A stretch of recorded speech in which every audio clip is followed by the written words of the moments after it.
Hey everyone, Brendan Snyder here. How are you? Thanks so much for joining me and welcome to another episode of New Music Finds. So this is where I like to collect together all the different things that I've gotten from the past week, and I've got a lot of cool things here. If you guys have been following my channel, then you know I'm on vacation. So I'm hitting up record stores. There's a lot of cool things. We also just had Christmas, so there's stuff thrown in with that. 25 CDs, one record, and a little bit of other stuff along with that. We'll break it all down here in just a minute. I'll go through it. But before we get started, if you're new to my channel and haven't already hit the subscribe button, please do. Also, leave a comment, hit like. All those things do help. I'd greatly appreciate it. And of course, as an added bonus, if you turn on notifications, then you're going to stay up to date on cool videos just like this with new music finds. All right, so before I get into it here, a couple of you guys got creative and sent cards to me, and I really appreciate that. They were sent to Anthony to give to me, so that was kind of an interesting, as I said, creative way to get me the card, but I do appreciate it. So got this nice one here from Kurttown Band, and they all signed. Whoop.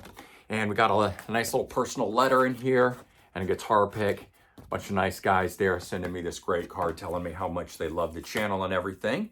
But Kurttown the Band, I'm sure you can go check them out online and see how they are. The website, thekurttownband.com. So check them out. But that was a very nice card, very thoughtful one.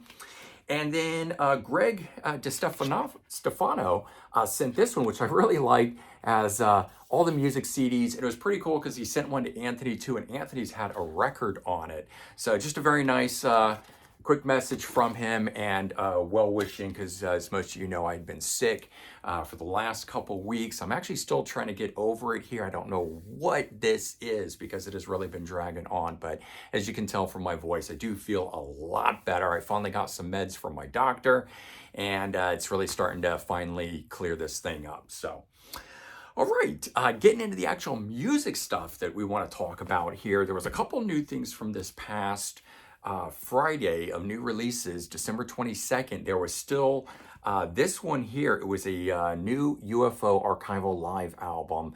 And this one is Lights Out Chicago 1980.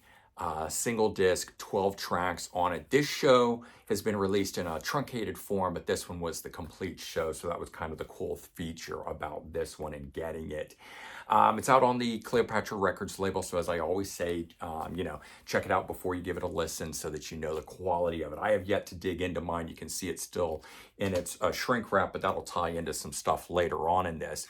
And I'm actually just getting back from the record store now. I had been to Sound Exchange today, which is where I got the Christmas cards. So that was really nice. And one of the CDs that I had ordered came in. I think this actually might have come out the week before, but I'm just getting it now on CD. It's the debut Van Halen album, but it is an original master recording of it. And this was one that Anthony and I were talking about, where it sounds different than the remastered versions, not necessarily good or bad, but it is a different sounding one. The bass and drums are not as upfront in the mix on this one. They're pulled more to the back, so it does create a different listening experience. This is done by MoFi, the one that was in the media for having used digital recordings on there instead of the analog thing. So hopefully, they are claiming that they are no longer doing that, and let's hope that to be the case. This one is number 450 of a limited edition run, but they don't tell me what the actual total number is. So I don't know if that's good or bad, the 450 part of it. But I am interested to really check this out. I listened to a vinyl version of it with Anthony in the store, but I'm, curious now to be able to really sit down and devour that in the CD and to see, whether I still have that same impression of it or if it changes. I'll let you guys know. Now, as I mentioned, I am just coming from Sound Exchange. So, I could have sat down and done a New Music Now type video or finds, from the record store, but I'm just kind of grouping it into this video. And so what I just recently picked up, and that's why this stuff is all still sealed, I got onto a Southern rock kick this past week, digging in a lot to Molly Hatchet and just absolutely loving it. And I've been a fan of theirs for a while, but I've never been a big diehard Molly Hatchet fan the way I am with Lynyrd Skynyrd. And they were always kind of there, like if I needed more Skynyrd, I would dig into my Molly Hatchet. But This time around, it was I Want the Molly Hatchet sound. And interestingly, it was the newer stuff from the 90s forward with the singer who took over for Danny Joe Brown. So Danny Joe Brown had stepped aside. Phil McCormick came in along with Bobby Ingram, and they were the fronting the band, and so I just really got into that newer generation of Molly Hatchet. I like the old stuff too, don't get me wrong, but I found it interesting that what I really wanted to hear was the 90s era stuff with Phil McCormick. I liked his vocals and it just sounded right to me this past week. Anyway, just caused me to kick off on a Southern rock kick, and so this first thing here is part of that. One thing I didn't have in my collection from Molly Hatchet was this, Locked and Loaded, a double live album with Phil McCormick on it. I probably skipped it because it was a live album, but I do like to have all these things in my collection regardless of how I feel about live albums. And sometimes they're perfect and sometimes they're not. And so what I will say is this, Molly Hatchet put out a live album in 2019 called Battleground. And that's what kicked us off. I was in a store, I saw it, and I said to myself, wow, that kind of looks, new, like I don't have it. And I checked it out and realized I did own it, so I didn't buy it, fortunately. But I came home and pulled it out, popped it on, and I fell in love with it. Now, the Battleground album actually has a different lead singer. This was after the passing of Phil McCormick. This person, and I forget his name offhand, but unfortunately, he's not with the band. He had some medical issue or something and had to step aside. And the guy they have now for the brand new album is an entirely different guy. So this guy was with the band only for a few years, recorded this live album, but it sounds great. Anyway, long story short, I'm digging the live material from them, and so I wanted to pick this up. And spreading out into some of my other Southern rock bands that I really like. An album I didn't own, Outlaws. And this one here called Hurry Sundown. So I believe this is the third studio album from them. I'm still missing the second one, Lady in Waiting, I think it might have been called. So I have the debut album. I have all the other ones. I did not have this one. Now, when I say I had all the other ones, I have a 2-4 CD that has both this one, Plan to Win, on it, along with one of the other albums. I'm totally spacing on it. It's called Ghost Riders in the Sky. So anyway, this one though, found as a standalone, and I'm going to see if I can find any of the other ones, especially since this is one of the Rock Candy Records editions, which I absolutely love, and I'll be able to get these as standalone, and that would be very nice. But I picked up this too, a greatest hits of theirs, a used copy here. This is one from, I don't know if this was the 80s. It says printed, in copyright 1982. And there's better ones that have come out since then, but I like this one because the tracks are out of order. They are not chronological the way that the current best of that's out there that has, like 16 or 18 tracks. And this one only has 8 songs on it, so it doesn't cover a lot. But I just thought, you know what, I'm going to go with this one here and enjoy this just for whatever it is to, give me something else to listen to. And the one album by Skinner that I don't have in the collection, didn't until just now, is this one, One More from the Road, and it's the single disc edition. They've long since put this out as a 2 CD edition, restoring it to the full show, but I really wanted that single disc collection, so I've kind of kept my eye out for a used one. I really hate when they do it like this with just the pink back or whatever. This is the MCA Records does these. And I like it, so I want the back of the original album cover, and they don't do that. So you just get this, and I've always kind of steered clear of these albums, but I finally decided, pick this up, put it into the collection, give me that other thing to listen to, that's Southern rock. Now I found this was very cool. Jethro Tull Stormwatch 2 LP. So this has the Steven Wilson remixes and is the tracks, the bonus tracks recorded at the same time during Stormwatch, but not released. And they just did this with War Child, put out War Child 2, and I got that. That came out on Record Store Day or Black Friday. I think that was November 24th. And I later was looking online to other things, and I found this, and I said, wow, they had done it before, Stormwatch 2. But this is from 2020, and I, couldn't find an inexpensive copy of this, and I went into Sound Exchange, and they still had a sealed copy had never sold since Record Store Day. Is the last one they had, but I got it. So that was a very cool find, something that I really had wanted and had decided I wasn't going to shell out for. And I thought, well, if I ever run across it, but I didn't think I would actually do it this way and or find a brand new one, but I got it. So that was very cool. Okay, now I mentioned why I had not at the beginning, why is this still sealed? I hadn't gotten into it. And that's because when I went to Princeton Record Exchange, I actually picked up two other UFO live albums, archival ones that they've been reissuing as well. This one from 1993 and this one from 1995, so both being part of the reunion with Michael Schenker back on guitar.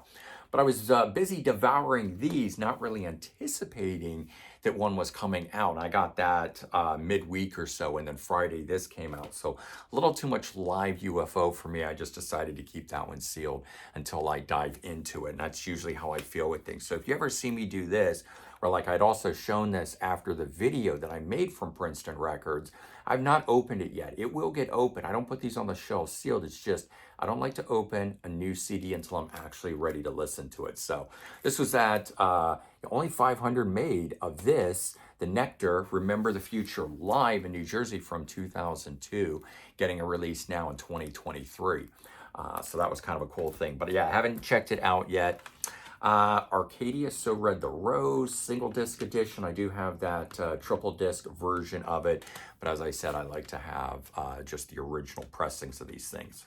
Screaming Tribesmen. This turned out to be really good. Date with a Vampire, so it's actually two EPs on one disc here. The band later had an album that came out. I think they just had the one full-length album, and then this, which might be posthumous, gathering up these two EPs with some other bonus stuff, but this just was good. I enjoyed listening to that. This one here turned out to also be really good. Lucifer, the very first album. This is, I believe, a Swedish female-fronted band. It's got a sound like Black Sabbath. But this one here, that opening track, Abracadabra, sounded, so good. That was just right up my alley when I popped this on. If you've never checked out the band, check out this debut album. And the very first track on here, Abracadabra. If that doesn't grab you, none of it will. All right.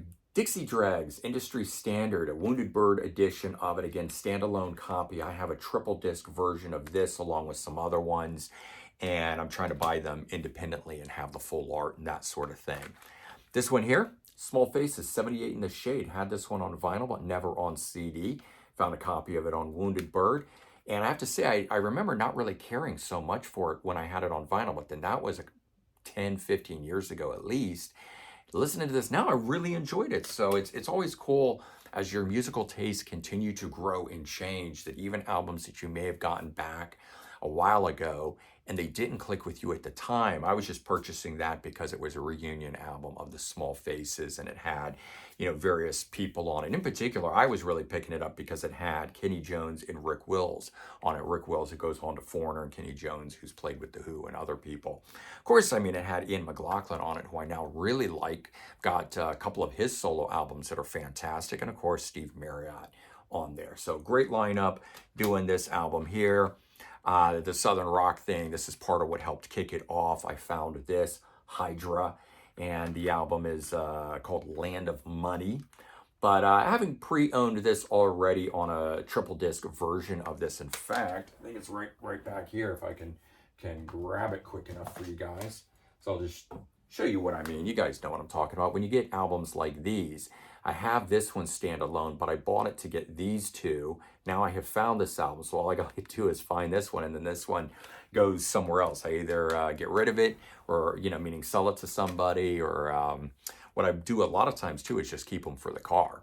But yeah, so I found this. So that was part of what helped kick off the Southern Rock thing that I'm going through right now.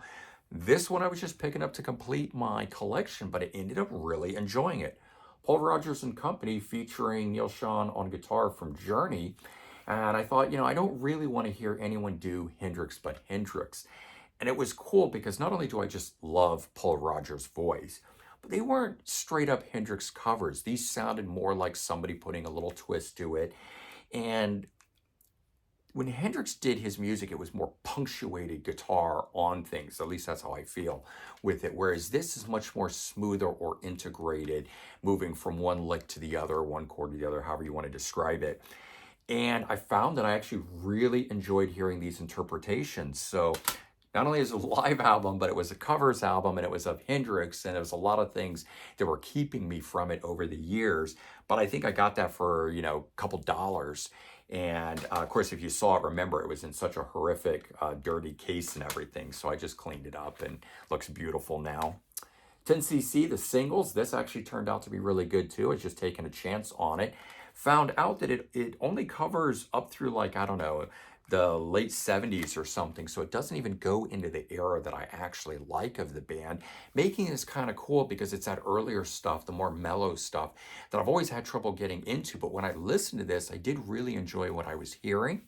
And so just nice to have a little collection of that. Randy Bachman's songbook.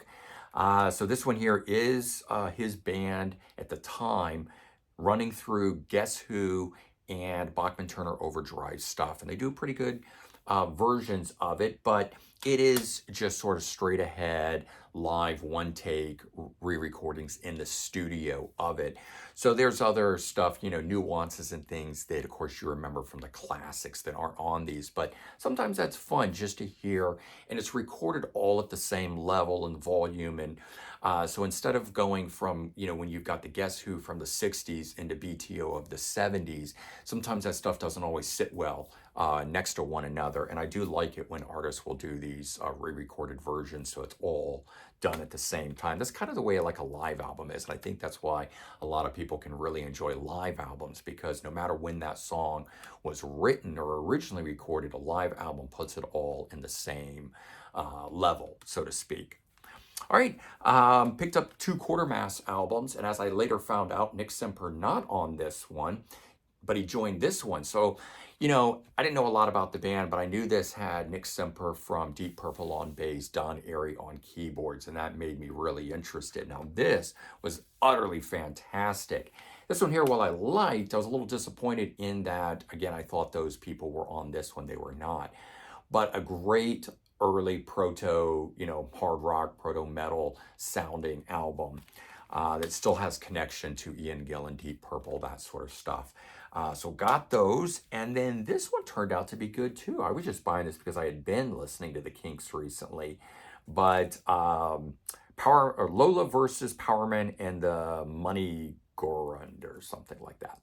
Crazy, but it's called Part 1. I wonder if what happened to Part 2, if it was just never written, or if that really is another album. You Kinks hardcore fans out there could probably explain it to me. Of course, I'll just go look it up on Wikipedia when we're done here and get a little more information. But it is called Part 1, but then this is one of their most classic albums. And I had always just popped it on. Usually if a first song doesn't click with me, I don't go any further. I mean, not to not explore, but I just mean it's really got to be jamming right away for me. And so this one with the Contenders doesn't do that till about a minute in. And any number of times that I've checked this out, I was sort of just like, oh, this is so mellow. Why is this the big album? But it does kick in and it gets better. And of course, it has the song Lola on it, and it has 8 Men, and it has some of the other ones on here that are pretty popular for the band. And so just nice getting a hold of this in one of these ebooks kind of thing. It is a 2-disc set, so it's got alternate versions and mixes on the second disc, and I love that kind of stuff. And the last thing that I picked up from Princeton Record Exchange was this one, Guadalcanal Diary Flip Flop, their 4th album, I believe it's 4th album, and last one, and I think this is 1989, and I just was picking it up because I know that they're from the around the Atlanta area. I don't remember exactly the suburb that they're part of, and sound a lot like REM. And I had always enjoyed the first album, so I just thought, hey, I'll pick it up. And this was fantastic. It's probably my favorite thing out of everything that I got. Turned out to be this. I did not expect this to be as good as that, but it did. And so I also picked up this live album because I couldn't get anything else from them, although I have since gone on eBay and ordered 2 of their other studio albums. But it's called At Your Birthday Party. It was a reunion show that they did. It's got new art. That was the original album art, which I'm glad they changed to this here. And, this is the kind of live show that I talk about where I say I don't generally like live shows. It's that in a club or very small venue where you can hear people talking in between the set and hooting and hollering, but it doesn't have that sort of even, loud level of noise that you get from arena shows. So it's these kind of shows that are generally the ones that I guess I don't like, and I'll have to start preferencing when I say I don't like live shows. It's not all live shows. It's those smaller club, 90s era when the fans weren't as big and ruckusy as they once were during the heyday of whatever band we're talking about. And I did find this, though. Murray Ullaway, the frontman for Guadalcanal Diary, made a solo album on Geffen Records in 1993, and I was still able to buy this brand new. Now, I do see that after I opened it and pulled off, had a sticker over this part, this is actually a promo edition, so I don't really know how and why it was being sold, but it was factory sealed, DGC Records, that's an offshoot of Geffen. This is the David Geffen Company, but that was very cool. So it basically allowed me to hear, what would Guadalcanal Diary have been if they continued on? Well, by 1993, it was just the frontman being solo. So I was checking that out. That was a very nice thing. And then I mentioned some other stuff as well as Christmas. So I didn't get any music, but I did get some music socks. So got some Kiss socks. Very cool. I guess not on there. If we lift this up, we'll get the other members. There we go. Always interesting. I always like to think about why and who they paired, but Paul and Gene each get their own sock technically, and then they put one of the other guys that is hidden in the feet of it, so they get the dominant billing. I don't know.